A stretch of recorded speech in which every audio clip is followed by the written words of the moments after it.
Students, welcome back to Genius Teaching. Today in this video we will start a new chapter, the moon. Let's start. The moon is a ball of rocks about 1/4 the size of the earth. जो moon है वो एक rock की ball है जिसका size अर्थ के 1/4 जितना होता है. It is about 3,84,400 kilometer away from the earth and is our nearest neighbor in space. Space में सबसे ज़्यादा नियर जो हमारा पड़ोसी है वो मून है. That's why it appears so big from the earth. इसलिए ये जो अर्थ से है वो बड़ा दिखता है. Although the moon is the brightest object in the night sky, जो रात को है स्काई में सबसे ज़्यादा ब्राइटेस्ट जो चीज़ है वो मून है. It does not give out light of its आउन. ये लाइट जो होती है वो उसकी खुद की नहीं होती. It reflects the light of the sun. ये सन की लाइट को रिफ्लेक्ट करता है. Conditions on the moon. Moon पे जो कंडीशंस हैं वो क्या क्या हैं. There is no life on the moon. Moon पे क्या कोई भी लाइफ नहीं है. It does not have any water and its surface is covered with a layer of dust. Moon पे ना ही तो पानी है और इसकी जो सरफेस है वो डस्ट से ढकी हुई होती है, डस्ट से कवर की हुई होती है. It has mountains and huge round pits called craters on its surface. इस पे माउंटेन्स और बड़े बड़े राउंड शेप में पिट्स होते हैं जिसको क्रेटर्स बोलते हैं. The mountains and craters can be seen from the earth through a telescope. जो माउंटेन्स क्रेटर्स हैं वो अर्थ पे खड़े होके टेलीस्कोप की हेल्प से देखे जा सकते हैं. There is no atmosphere surrounding the moon. Moon पे कोई भी एटमॉस्फेयर नहीं है. So there is no wind, no cloud and no rain. इसलिए वहाँ पर ना ही तो विंड है, कोई हवा चलती है, ना ही क्लाउड है और ना ही रेन है. On earth the atmosphere absorb A part of the sunlight so it does not become very hot during the day, but on the moon as there is no atmosphere it becomes boiling hot during the day.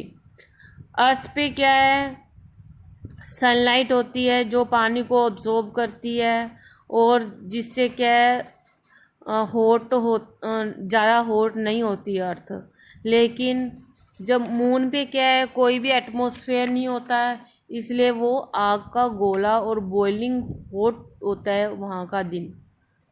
Also on earth the atmosphere retains heat at night so it does not become very cold.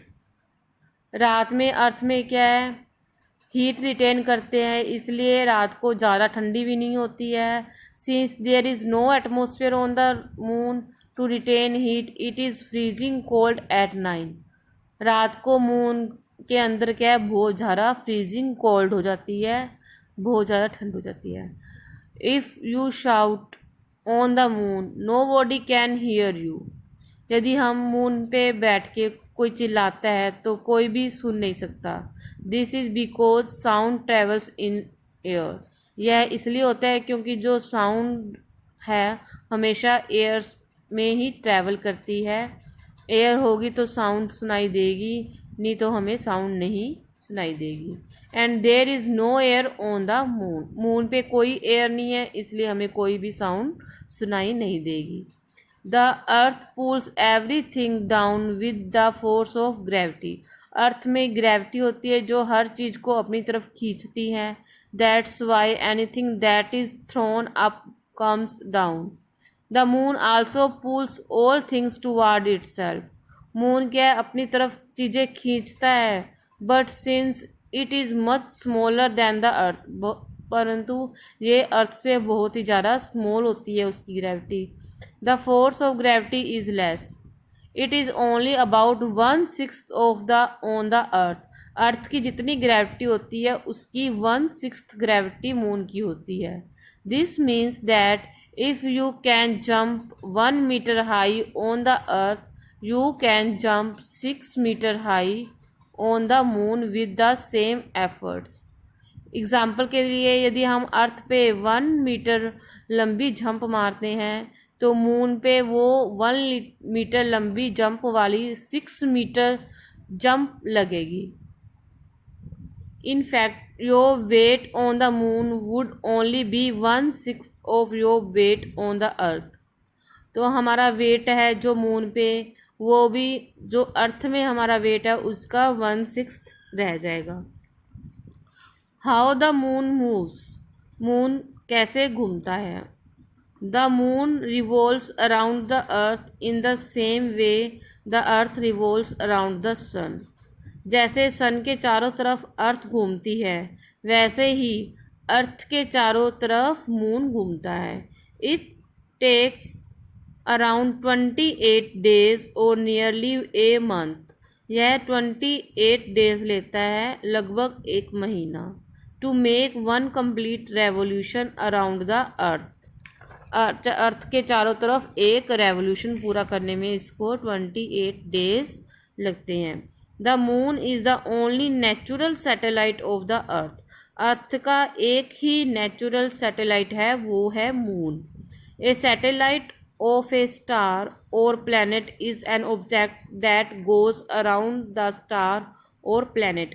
Satellite क्या होता है. यह एक star होता है या कोई भी प्लैनेट होता है जो चारों तरफ घूमता है. किसी भी स्टार की चारों तरफ जो भी प्लैनेट के घूमता है उसको सैटेलाइट बोलते हैं. Natural satellite of planet are known as moon. जो अर्थ का नेचुरल सैटेलाइट है वो मून है. The earth has only 1 moon. Earth का सिर्फ एक ही मून है. Phases of the moon. Moon के फेसिस कौन कौन से होते हैं. The moon as seen from the earth. Earth से हम मून देखते हैं. Appears to change its shape every day from the thin क्रेसेंट्स to the full circular moon. इसकी शेप रेगुलर चेंज होती रहती है. This is because we only see the part of moon that reflect sunlight to us. यह इसलिए होता है क्योंकि जो मून है वो कुछ पार्ट ही रिफ्लेक्ट करता है सनलाइट की वजह से हमें. The rest of the moon is dark. बाकी जो मून है वो डार्क रह जाता है.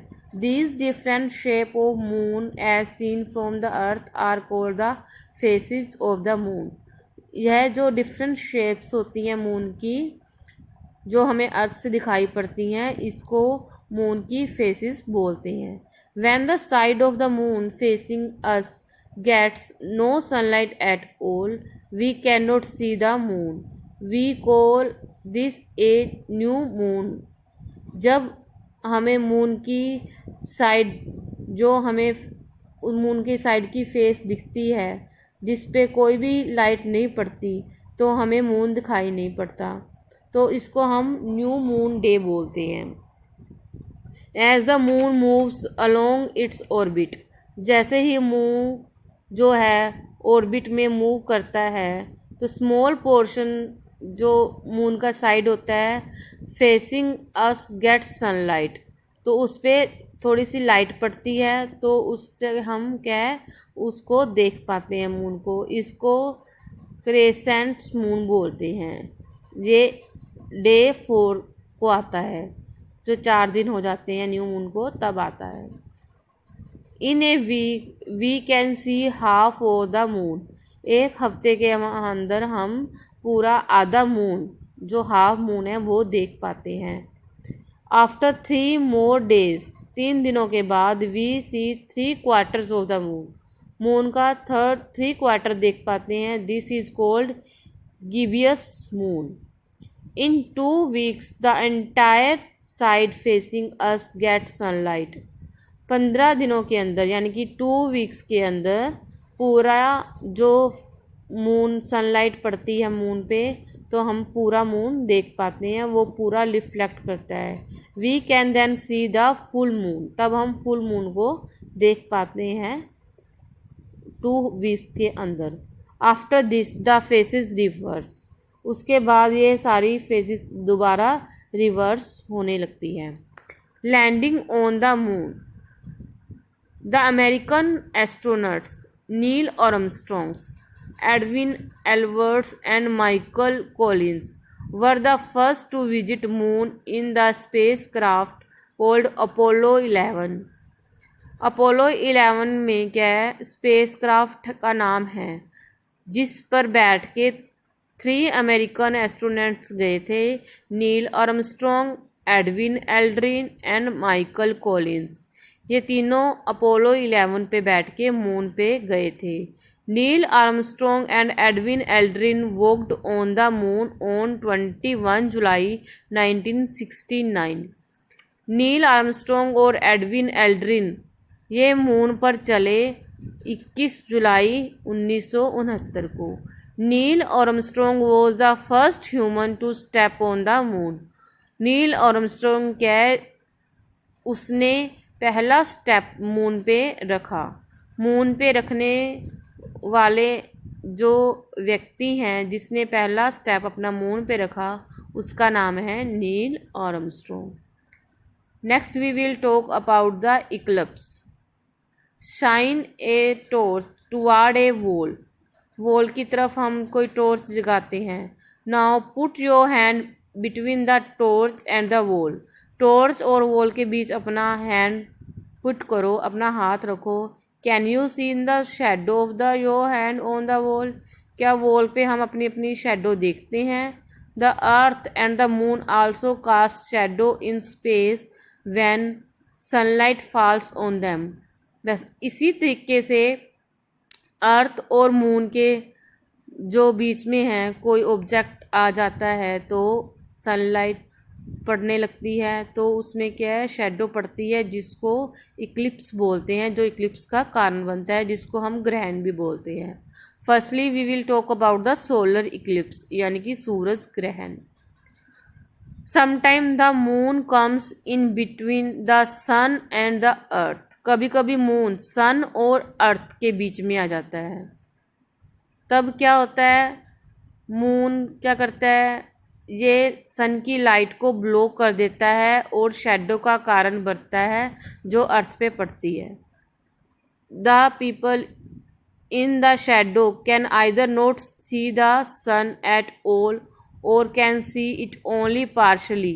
तब क्या है, हम सन को नहीं देख पाते हैं, उसका कुछ भाग ही देख पाते हैं। We call this a solar eclipse, हम इसको सोलर इक्लिप्स बोलते हैं। If the sun is completely blocked by the moon, जब मून के द्वारा सन को पूरा ब्लॉक कर लिया जाता है तो टोटल सोलर इक्लिप्स हो जाता है, यानी कि पूरा सूरज ग्रहण हो जाता है, पूर्ण सूर्य ग्रहण हो जाता है। If it is only partially blocked, यदि थोड़ा सा ब्लॉक करता है मून तो we experience a partial solar Eclipse.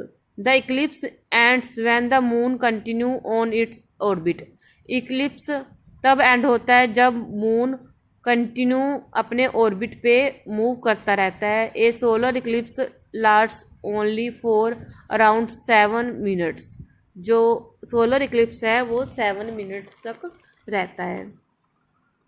Never watch A solar eclipse directly even through sunglasses, जो सोलर इक्लिप्स को सीधा नहीं देखना चाहिए। The light from the sun is very strong and can damage your eyes, sun की जो light है वो ज़्यादा स्ट्रोंग हो जाती है इन दिनों में, जो हमारी आइज़ को डैमेज कर पाती है, डैमेज कर सकती है। Next we will talk about the lunar eclipse यानी कि चंद्र ग्रहण। When the earth comes in between the sun and the moon, जब सन और मून के बीच में अर्थ आ जाती है तो अर्थ की जो शेडो है वो मून्स पे पड़ती है, तब क्या है, लूनर इक्लिप्स होता है। जब मून पर अर्थ की शेडो पड़ती है। You will not be able to see the moon और can only see it partially. अब हम मून को नहीं देख पाते, उसका थोड़ा सा भाग ही देख पाते हैं। We call this is a lunar eclipse. If the shadow of the earth covers the moon completely, it is total lunar eclipse. When it covers the moon only partially, we have a partial lunar eclipse. Next, artificial satellite. Humans have been successful in placing their own satellite around the earth. अर्थ का एक ही natural satellite है, वो है moon. अब human ने कई artificial satellite भी बना लिए हैं जो अर्थ के चारों तरफ घूम सके। These satellite are setup in rockets. They revolve around the earth. ये अर्थ के चारों तरफ रिवॉल्व करते हैं। And used for various purpose, और हमारे लिए यूजफुल होते हैं। They are known as artificial satellite. Sputnik first जो है वो वर्ल्ड्स का फर्स्ट आर्टिफिशियल सैटेलाइट है। It was launched on 4 October 1957 by the Russians. सबसे पहले रशियंस ने एक सैटेलाइट बनाया, स्पुतनिक फर्स्ट, जो वर्ल्ड का सबसे पहला आर्टिफिशियल सैटेलाइट है, जो 4 अक्टूबर 1957 को लॉन्च किया गया। It orbit in the earth for 6 month. ये 6 मंथ के लिए ऑर्बिट पे रहा अर्थ की।